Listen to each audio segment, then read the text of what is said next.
అంటే భక్తిహీనులం.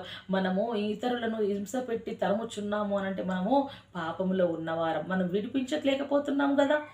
అటువంటి కార్యాలు చేయలేకపోతున్నాం కాబట్టి ఎలా భక్తి పరులమవుతాం? కాబట్టి మనము భక్తిహీనులము. అక్కడ అంటున్నాడు, పాపము చేయవారి చేతులు నన్ను విడిపించు ప్రవ్వా, విడిపించు వారు పాపాత్ములు అని దావీదు రాజు అంటున్నాడు. అదే కీర్తనల గ్రంథము 71:14 చూసుకున్నట్లయితే ఇక్కడ దేవుడు వాక్యం ఏమంటున్నది? నేను ఎల్లప్పుడూ నిన్ను కీర్తింతును, మరి ఎక్కువగా నేను కీర్తింతును ప్రవ్వా, నన్ను విడిపించు.